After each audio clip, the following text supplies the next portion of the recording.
Hello, everybody, and welcome back to Off the Front Podcast. On today's show, I'm joined by cardiologist Dr. Michael Lenhart, an expert in cardiac electrophysiology. Since Lennard Zinn's 2015 article in VeloNews detailing his issues with his heart health among endurance athletes, especially the masters-aged athlete, has been a hot topic. In today's show, Dr. Lenhart and I talk about the different kinds of cardiovascular issues that endurance athletes may experience, some symptoms that we as athletes may want to watch out for, and perhaps most importantly, what we can do to prevent from ever having these issues in the first place. Before we begin, I want to say thanks to Element for their continued support of the show. Element is an electrolyte drink mix that comes in a variety of flavors, with each pack delivering 1,000 milligrams of sodium, 200 milligrams of potassium, and 60 milligrams of magnesium. As you'll hear in today's show, replacing electrolytes after an intense day of training plays a crucial role in maintaining heart health. And to be quite honest, I've not found a better drink mix than Element, which is why I'm always telling everyone I know about Element, and also why I'm proud to have them as a supporter of the show. So now, let's get on to the show.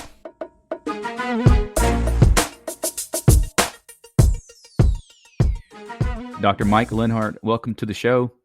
Just let me talk a little bit about you, just for the listeners. I just want to introduce you. You're a person that I've known for several years. In fact, I got into cycling. I got my first bike it wasn't my first bike, but I got my first cool bike in 2005, and decided then that I wanted to be a road racer. And Mike, you were one of the guys in the area that were kind of the local legends. You were one of the Upper Cumberland wheelmen in the Cookeville, Tennessee area. And for a long time, you guys were like gods to me. I couldn't keep up with you in the neutral zone of the Tuesday night ride. And you've been there year after year, just at the front always. And I know I've reached out to you personally and told you that you were always impressive to me too. I think it was a couple years back on a Thursday night ride, you actually told me your age, and I had a hard time believing that. You told me you were 62 at the time, and I thought, man, and I've told this story a lot of times actually since you told me that when I'm 62, I want to look like Dr. Lenhart, and I want to be riding like Dr. Lenhart too. And you've always been someone like that I've looked up to, and I appreciate you coming on the show. Let me ask you this first, and this is a real broad question. But with all the reports, so Lennard Zinn wrote his article in 2015, the VeloNews article that brought a lot of attention to heart health and cyclists and other endurance sports. But it seems like normal amounts of exercise are good for your heart, but maybe what we as cyclists and road racers do maybe isn't so good for your heart. So is cycling good for your heart? Well, thanks for the introduction. Yes, it is. The current recommendations are about 300 minutes of aerobic activity per week, modest intensity. There's sort of a U-curve where exercise is beneficial, and then it becomes counterproductive. The problem is, for the individual, your nadir and mine are going to be different. And I don't really know of any way to know when you're beginning to push beyond what's helpful to the heart. But again, for cardiovascular fitness, an hour, 50 minutes to an hour, 5 or 6 times a week, heart rate, probably 75 to 80% of your max is ideal. Beyond that, there are some adaptive mechanisms that take place in the heart that probably do become counterproductive. What I don't know, and I don't know anybody does, is how does the individual know you're now on the detrimental part of that curve? But certainly 3 or 4 hours of riding that we do, I've not seen any cardiovascular benefit. In fact, as you know from heart rhythm issues and stuff, it really does become counterproductive for certain individuals. And that's something that I've actually dealt with over time too, that I started to notice, I guess in my 30s really, I didn't have the real issues, tachycardia and AFib and things like that. But I did notice that on my after my more intense days on the bike that I would have, some sort of heart rhythm issues. I think my doctor said they were PVCs, the premature ventricular contractions. Sure. And you can correct me if I'm wrong on this, that was a result of intensities that my heart wasn't accustomed to at the time. There was a time that I got into CrossFit shortly, and I noticed, those are high intensity interval training type workouts. And I noticed them after that too, where I'm pushing really hard for a short period of time. And that would be when those seem to arise.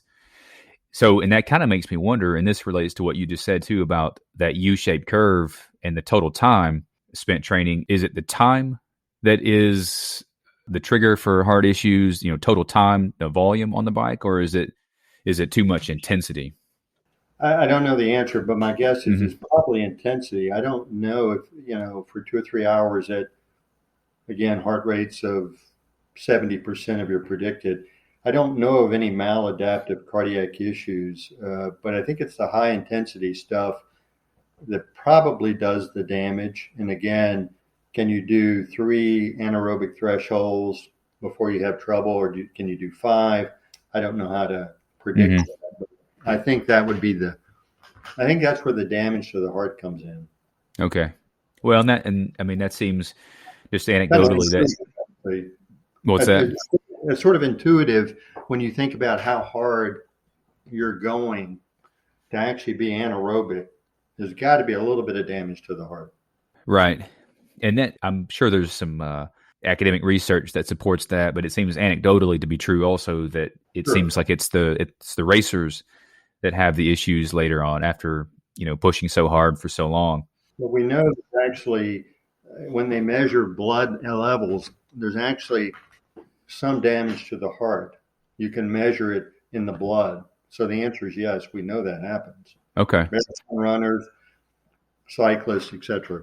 Is that something that you could talk about too? And that's as far as what are the causes of athletes' heart? I know that's kind of the common term that all of these heart, like cardiovascular issues, get lumped into one term, athlete's heart. But what is the mechanism? What is the damage that occurs? And well, a couple of things. I think the heart, it depends on whether you're doing strength or endurance. The heart thickens and it dilates out. It's really not a problem for most people. You end up increasing your stroke volume. So that's not really damaging. But I think where the top chambers of the heart are the ones that are beginning, the atrial fibrillation, where that comes from. And I think that is probably, there's several mechanisms going on, whether it's a little bit of ischemia, whether the pressure goes up in the left atrium, sympathetic nervous system. I think there are a lot of things going on. But that is a maladaptive process. The heart, as you know, has 2 top chambers and 2 bottom chambers. The bottom chamber is where the PVCs come from. That's the chamber that hypertrophies and dilates physiologically to stress.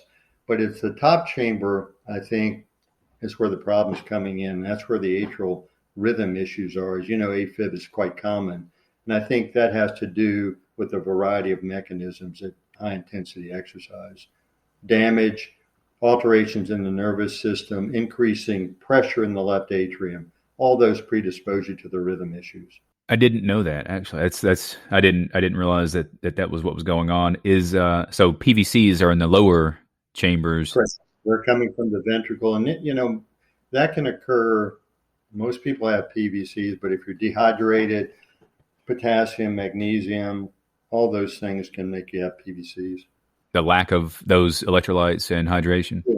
Okay. Correct. Well, and that's interesting too. I know that for myself, so I started taking a beta blocker. They thought that would sort of help regulate the heartbeats, and that seemed to help. But also I notice in the summer that I'll tend to get those more.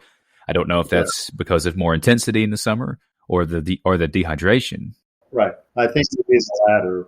Okay. Well, that's what I noticed is that when I really hammer the electrolyte. I've drank pickle juice before, just really hammer the electrolytes, and I'll take a magnesium supplement sometimes if I notice the PVCs kind of being more prevalent, and that really does seem to help with that. So that's interesting that that is a cause of those. Are the PVCs, and I don't want to stay on those for too long, but are the PVCs, so the AFib and other cardiovascular issues that cyclists encounter are probably considered dangerous or something that Well, are a concern? yeah, well, certainly the atrial fibrillation can lead to stroke. I mean, you're not going to have a heart attack from atrial fibrillation. You're not going to drop dead from it, but you could have a stroke. And that's the dangerous thing. And people just don't feel well. I mean, I think we know some local cyclists, when they're out of rhythm, your output, it's a precipitous fall. The heart just isn't working well because the electrical timing is off. Okay. Are PVCs considered?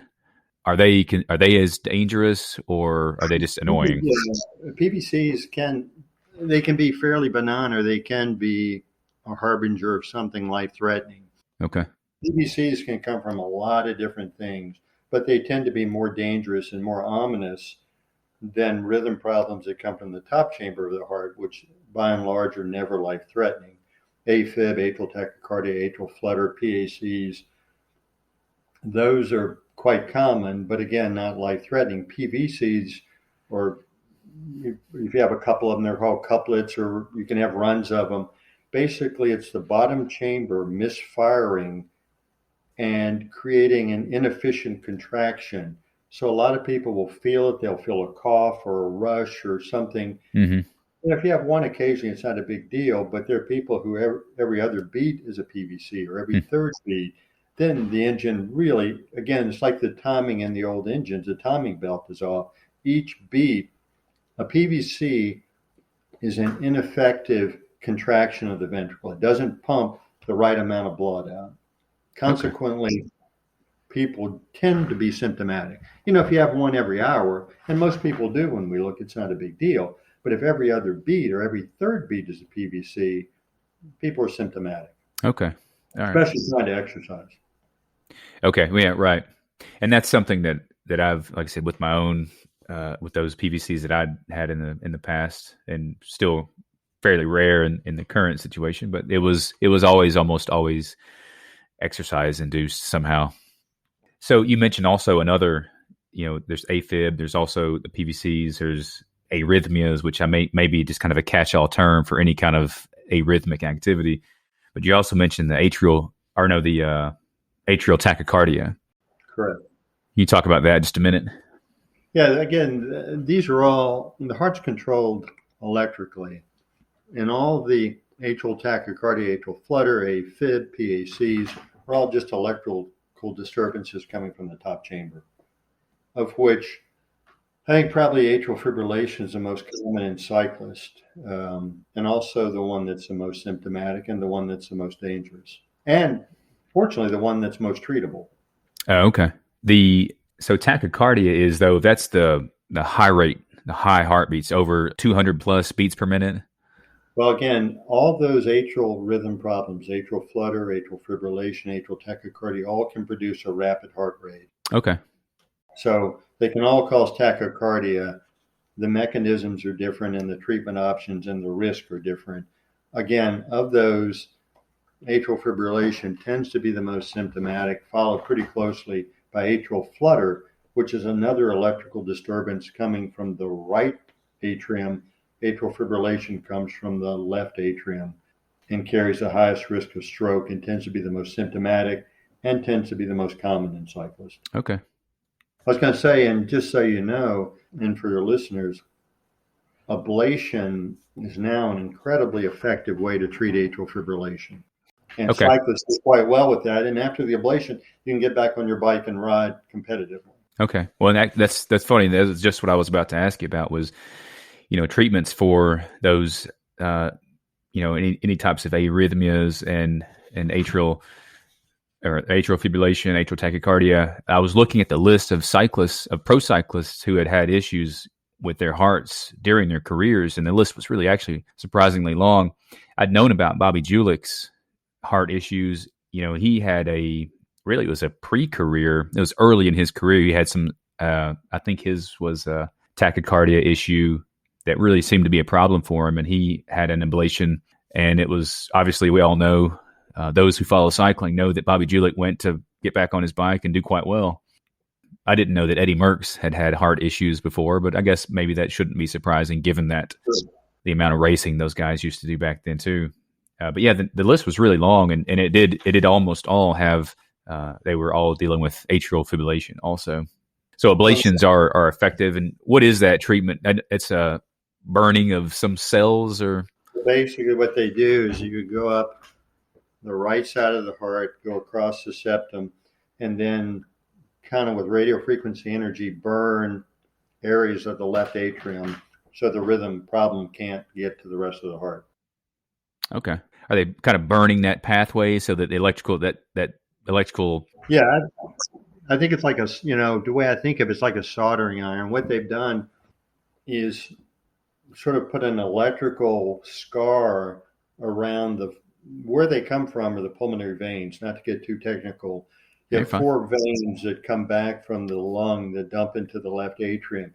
And typically most atrial fibrillation comes from where these pulmonary veins and they sleeve as they come back into the left atrium. That tends to be the nidus for most of the atrial fibrillation. So what happens is you put a scar, an electrical scar around, again, it's almost like fencing that misbehaving part of the heart in. So even if it starts trying to misbehave or create this rapid rhythm, it can't affect the rest of the atrium because the electrical impulse can't jump the scar and get to the rest of the heart, if that makes sense. Yeah, it does. That's actually really interesting. And that explains why with Lennard Zinn's case, he released a book in the past few years. He did with a doctor, another heart surgeon, John Mandrola, and Chris Case, another VeloNews contributor. They released a book called The Haywire Heart. Right. And so Lennard Zinn, in his case, the ablation wasn't effective for him. And I think I read that it was because they couldn't locate the cells that were kind of the misbehaving cells. And that makes sense, that if you can't find the ones that are misbehaving, then you're not going to be able to fence those in. Well, again, he may have had atrial tachycardia, which is treated a different way. Most atrial fibrillation now is pretty effectively fixed. Okay, and I think he was dealing with tachycardia. Is that? Yeah, that's tougher. That's a different mechanism and tougher to ablate. Okay, I'd like to talk a minute too about some of the warning signs and symptoms that we could look for if we're riding. But what are other treatments that are used? I mentioned with my PVCs that actually that carvedilol, the beta blocker, seemed to do well with that. I was also pre-hypertensive, and so they thought, hey, we'll try this. And I was also admittedly a little like high strung, a bit of a worrier, and so they thought, hey, let's kill 3 birds with one stone, and we'll try this. And that seemed to do okay with the PVCs. Of course, I do monitor or I watch electrolytes and try to stay really hydrated on hot days. What are there other treatments that are effective, or are ablations the main treatment? Yeah, if I was an athlete that had AFib, I would probably opt for ablation. I mean, you can do medication. Mm-hmm. Beta blockers are marginally effective. And the problem with beta blockers, of which carvedilol is one, they tend to blunt your heart rate. Mm-hmm. That's how they work. So if you're trying to get your heart rate to 170 to get to your sublactate threshold, you may only get to 155 on the beta blocker. It's like taking the RPMs in a car that meant to go to 5,000, and you say the RPMs are only going to get to 3,500. Well, the engine isn't going to have the power at the lower RPMs, and a lot of cyclists really don't like the feeling of a blunted heart rate response to activity. So calcium channel blockers, beta blockers, that's what they do. And again, they don't really fix AFib that well. Then you can add these rhythm medicines, of which there are a variety. And there is a bit of toxicity with them to the point that some of the rhythm medicines can make a fairly benign rhythm into a life-threatening rhythm under the right circumstances. So I don't know. I can't imagine a competitive cyclist would want to be on an antiarrhythmic, but that is the other treatment option, is to add a beta blocker or calcium to control the rate, and then to add a rhythm medicine to control the rhythm. And the combination of the two, probably 30% effective. Okay. But the trade-off is the side effects of medicine. Right. And I mean, if I were looking at AFib, and you can have a probably relatively routine operation at this point, the ablation, to fix it permanently and go on. Yes. Or take have sort of a lifestyle medication I would probably opt for the ablation myself.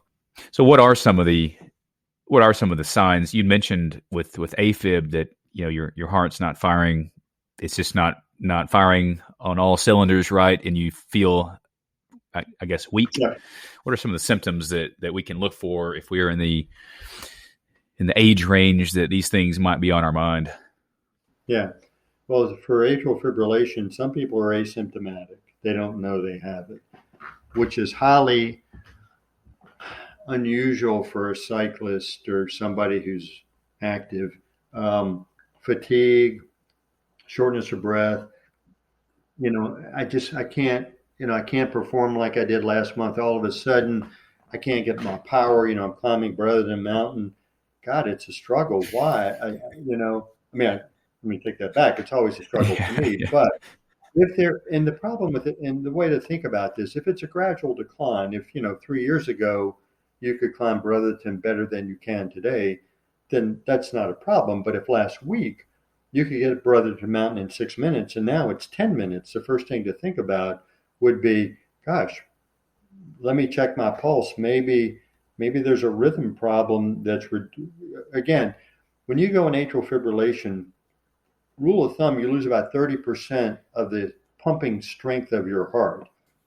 Okay. So if you can take a 30%, Todd can take a 30% reduction and not notice it. But for the average person, you cut your cardiac output by 30%, you're gonna know it. Okay. So that would be fatigue, shortness of breath, palpitations, dizziness.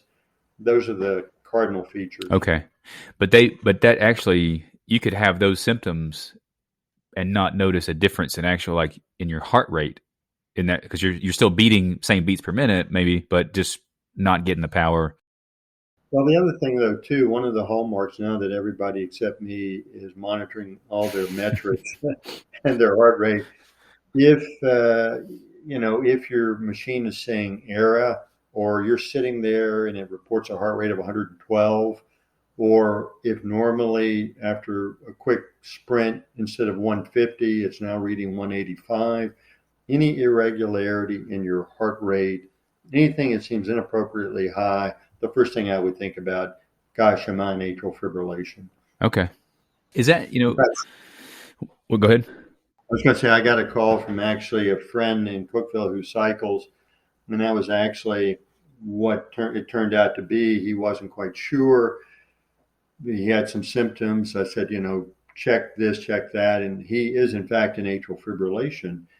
Day-to-day activities, one might not necessarily notice it, but he did on the bike. Okay. And he was gone out of rhythm. Okay. That when you were talking about that just a second ago, that made me think also, are there, and this popped in my head, but are there any types of heart rate monitors that can pick up on any of those electrical malfunctions, or is all that just so small and not detectable by a normal heart rate that?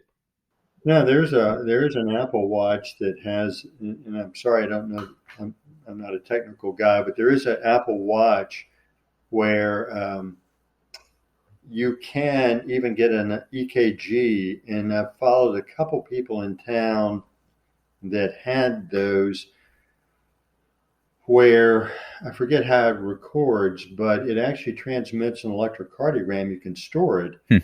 But because everybody can have skip beats and fast heart rates, and it's not all atrial fibrillation, but there is a model, and I should have looked this up, that can give you a telemetry EKG strip, and you can make the diagnosis. And I followed a couple people in town that way.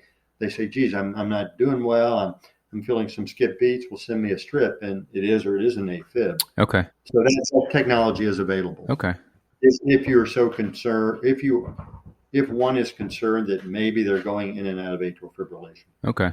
Is there any benefit if, a person who was being extra cautious, I suppose, would there be any benefit in having like a baseline reading? Like, I guess what I'm asking, is there a point to, like, if you were going to get the Apple Watch and that equipment that you could take those EKGs, is there any advantage to having a baseline reading? You could say, hey, this is my reading now, and this is what it was 3 months ago, or is it something that you as a cardiologist can notice, just like, oh no, this is AFib, this is something?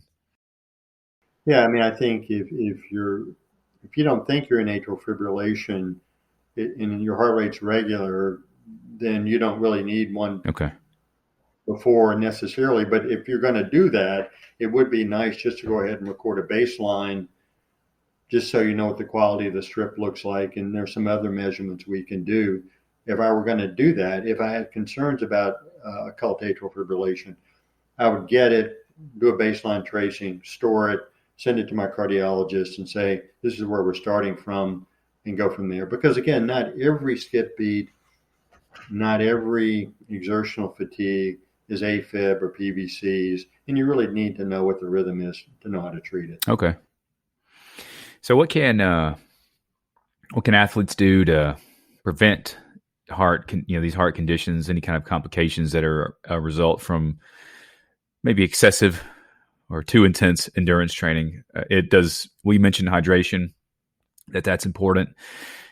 With PVCs, I'm guessing, and you can tell me if I'm right or wrong, that hydration is not something that really is proper hydration preventative for any of the other heart conditions? I'm guessing not, since those are electrical issues. Well, the PVCs are too. Yeah, I don't know. I mean, I guess anything that stresses the body, fever, infection, dehydration, increases sympathetic input, can make the heart go out of rhythm. I mean, cycling or not, I mean, the flu, heat stroke. I mean, anything that produces stress can activate electrical problems in the heart. Okay. Absolutely. What about sleep? Like you said, there are lots of causes for these electrical issues. Are there any data that talk about sleep and its effectiveness at preventing heart issues, or is it just... No. You're absolutely right. I mean, I think, especially in the older athlete, sleep is the key to recovery. It's really helpful for the heart. Hypertension, blood pressure is better, lipids are better. And we haven't talked about the run-of-the-mill stuff. It's just blocked arteries, which is where most cyclists, ruptured plaque, boom, you drop dead. But sleep is the key to so many things: lipids, blood pressure, et cetera, and all those have beneficial effects on the heart. So I think we've ignored restful sleep and its restorative power. So yes is the answer. Okay. The other thing too, though, for the listeners, the other problem, not that many cyclists have, is sleep apnea. Speaking of sleep, and that's one of the most common triggers for AFib. So your significant other, just make sure you don't have sleep apnea talking about sleep, because that does need to be fixed. What are the signs or symptoms if I'm asking my wife to, what would I be doing in my sleep that would be a symptom of sleep apnea? Usually it's your spouse letting you know. Yeah. Really, really loud snoring. You stop breathing. Okay. You wake up with a headache. Saturday afternoon, you're going to watch a game. It's easy to fall asleep. You just don't seem to have a lot of energy. You wake up tired. And again, there are two forms of sleep apnea. One in the obese people. The other is central sleep apnea, though, and you don't have to be overweight to have that. But those would be the things. Again, it's not a big problem in cyclists that I'm aware of, but that would just be the other thing. If you're not performing well and you're not resting well, they're going to go together. And there are a lot of reasons not to rest well, of which sleep apnea is the most dangerous to miss. Okay. A good friend had an issue with, was at home after a ride one day and had an issue with tachycardia. His heart rate was at 220, something like that. Something really out of the ordinary. And then later did a sleep study, where he goes in and sleeps with all the wires, Sure. and found out that he was dealing with some sleep apnea. Right. And you mentioned sleep apnea being a cause for AFib. Is that applies to tachycardia also? All rhythm issues can be triggered by sleep apnea. Okay.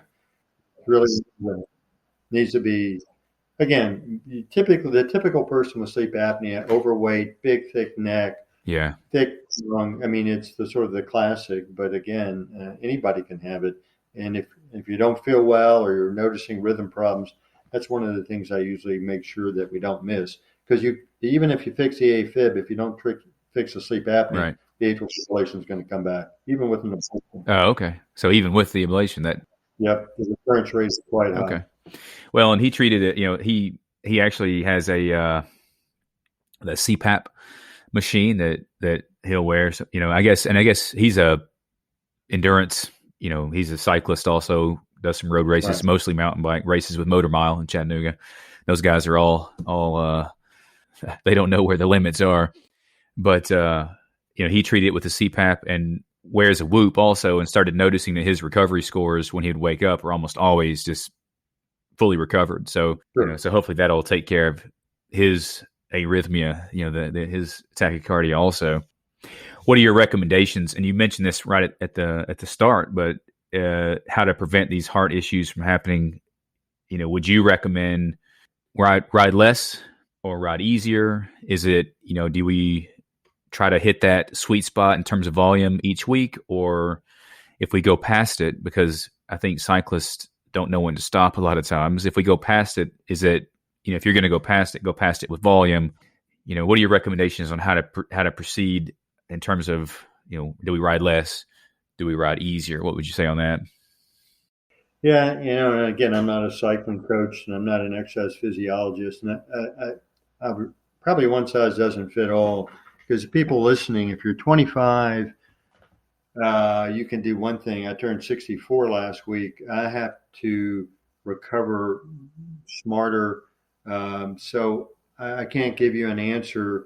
The spectrum of your cyclist, or again, the Tuesday night, you have the tech students who probably can get by on 3 hours sleep, and someone my age who really needs 7 restful hours. I mean, I think overall heart health, not just cycling, it's kind of common sense. You need to rest, plant-based diet, as de-stressed as the world can be. All those things reduce body inflammation, which reduces the likelihood of rhythm. And just, the thing we haven't talked about is just run-of-the-mill blocking an artery up, having a heart attack. And we both know a cyclist in town that's happened to. Mm-hmm.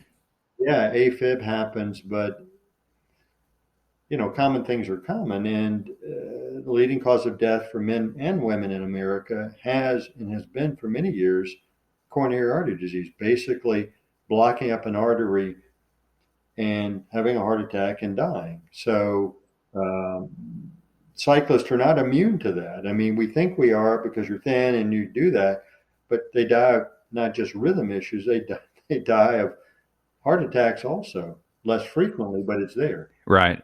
I know when I was living in San Diego, there was his name was Christopher Hip. He was one of the local legends in the area, and he was on a ride and just, he's one of these guys that's been riding forever on a ride and just fell over and died. And so I'm sure that's one of those things that's related to, like I said, blocking an artery, and just from, instead of having a AFib or some sort of electrical malfunction in the heart, it's just years of improper diet, improper recovery that might just catch up. Well, it's not so much that, and it gets a little hard to explain with, but you can have a 20 or 30% blockage in the artery, completely asymptomatic. Do a stress test, you find that plaque can rupture under high stress. Heart rate 182, your blood pressure. Who the heck knows what it is when you're trying to get up Golden Mountain on Tuesday night?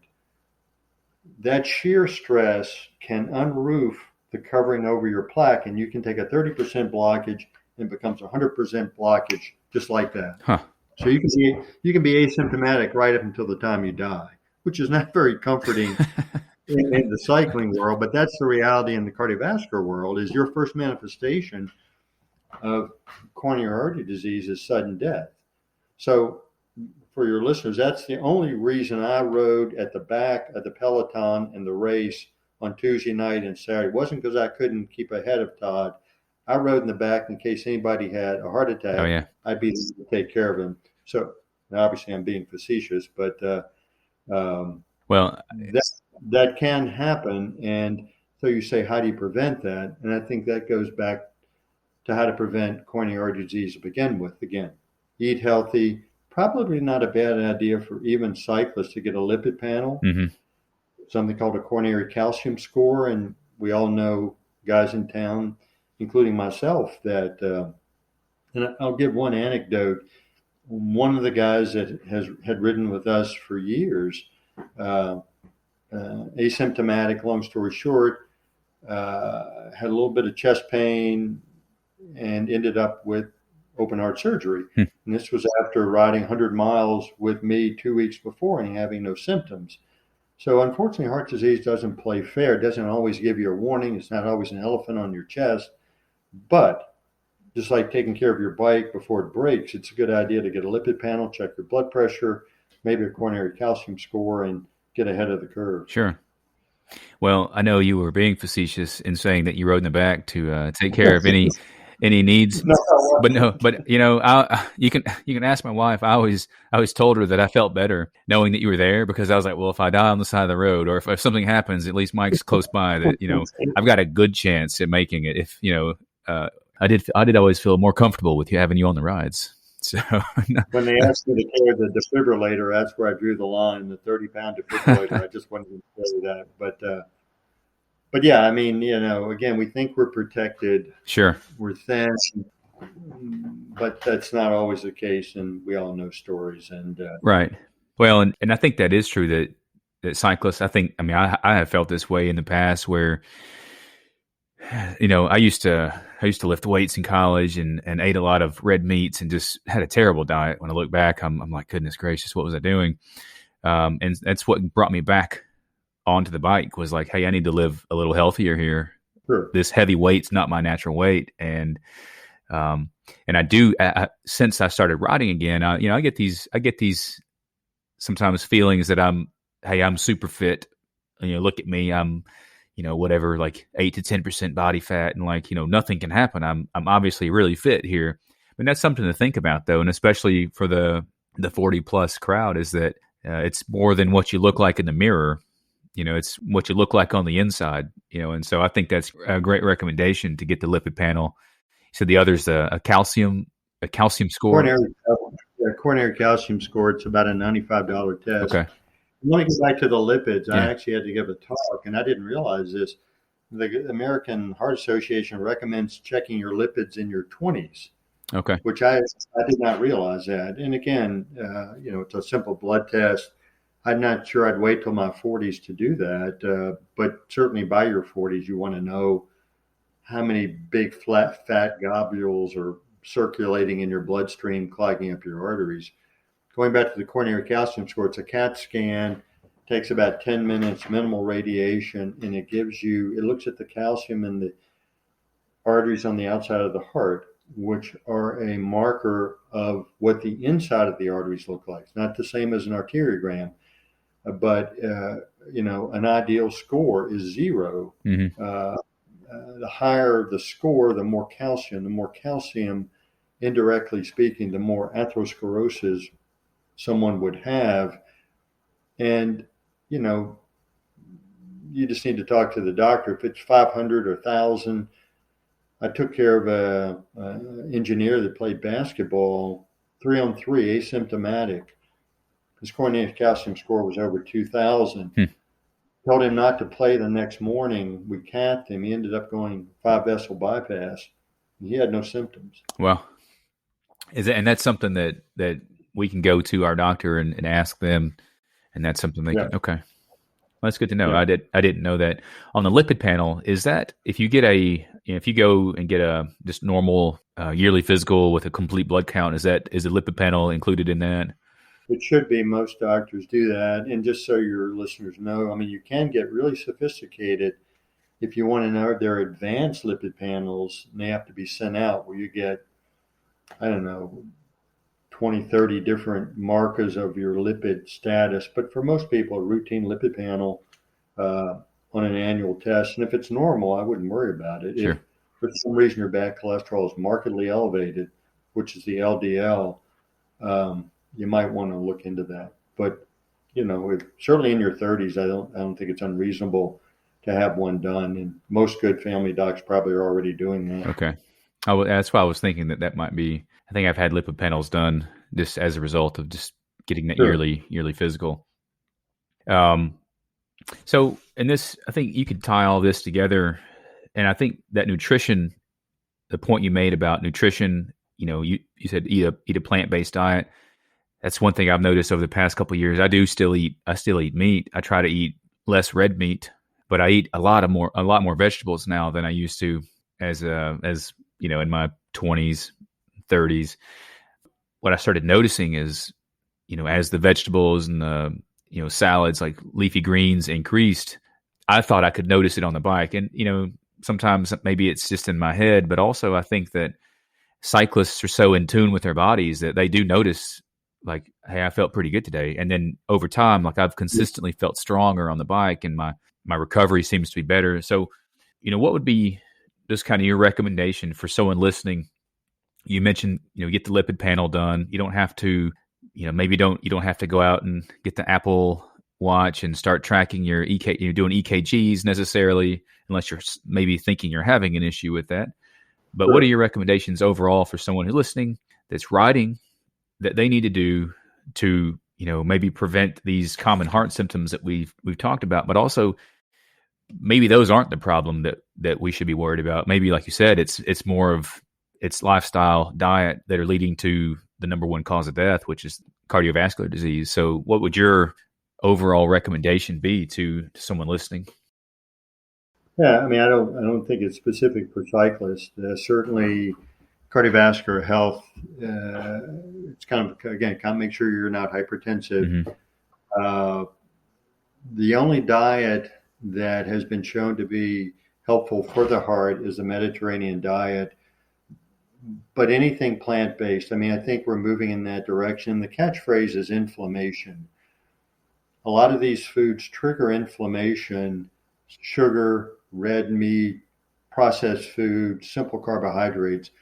And the inflammation is what a lot of people just don't feel well, but that's really the fundamental mechanism for developing atherosclerosis. And there's no point going into all that, but the more these inflammatory molecules are, the more likely you are to have atherosclerosis. So again, blood pressure, lipids. I mean, it's kind of common sense what everybody's heard.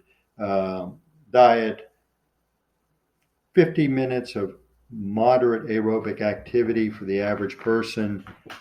So that's just sort of for cardiovascular health in general. If there's any thought of sleep apnea, you want to be screened. Untreated sleep apnea can be fatal. It leads to rhythm problems, high blood pressure, et cetera, et cetera.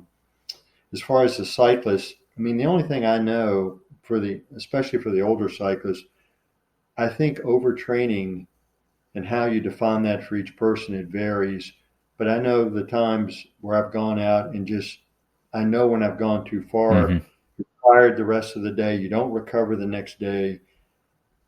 I don't know the data, but that just simply can't be good for the body. So for the younger cyclists, I don't know what to recommend for those guys, but I think overtraining is probably one of the faults of a lot of older cyclists, under-rested.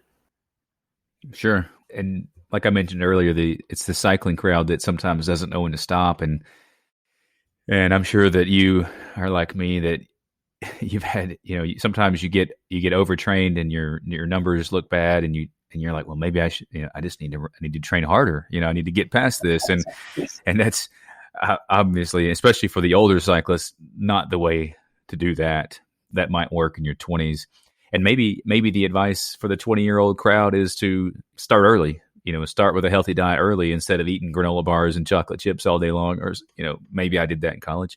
But instead of eating a diet that's junk food, inflammatory, and high in sugar, simple carbs, start now taking care of your body. And maybe when you're 50 and 60, you're still riding strong like you would be in your 20s and 30s. Well, keep in mind that atherosclerosis starts in the late teens and early 20s. So it's never too early to prevent heart disease. Right. Are there any, and you mentioned the Mediterranean diet too, and this may be out of your wheelhouse and out of your area of expertise, but is the Mediterranean diet good because of the oils? Would you recommend like a krill oil supplement or a fish oil supplement? Are those helpful? There's no data, I don't know about in the cycling world, but there's no data in the cardiovascular literature that supplemental oils are of any benefit. There's now a new medication out that does do some of that, but Sure. it's not anything you're going to get over the counter, and it's a dose and a purity. If you have high triglycerides, it's been shown to be beneficial. But as far as supplemental oils, olive oil, krill oil, and I tried some of the fish oils, no data. In fact, I was told that actually may even increase your risk of prostate cancer. Don't quote me on that, but I tried that for a while and was told by a very smart physician that it's probably counterproductive.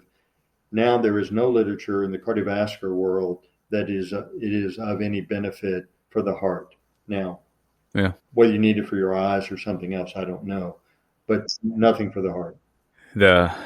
I think the supplement industry goes largely unchecked, Completely and unchecked. maybe sometimes the simplest, there's the biohacker crowd out there that try to take a little bit of everything to try to, maximize the benefits in every area. But maybe the best thing we can do is, like you said, just, get that sweet spot number of minutes for aerobic activity, eat a well-balanced diet that's choosing the right foods, and that's the way to do it. Really isn't. We don't have to make it that complicated. Eat clean, rest, train moderately, reduce your stress, Recover. Pick good parents, and I think that's all we can do. And but I do think the cyclists, and I'm a victim of this, of overtraining, pushing, and I'd like to say don't do it, but it's a hard habit to break. It's not a healthy one, but it's a hard one, and I understand it. It is a hard habit to break. Well, maybe that's where we should leave it there. That choose good parents, eat a healthy diet, and I appreciate you taking your time on this Saturday and sitting down and talking with me, and I'm sure that the listeners will find a lot of this to be really helpful, and I hope they do, and I hope they take note of their heart and not ignore what their body's telling them, and just take care of themselves. So, Mike, I appreciate your time, and it's good to see you again. Good to catch up with you, okay?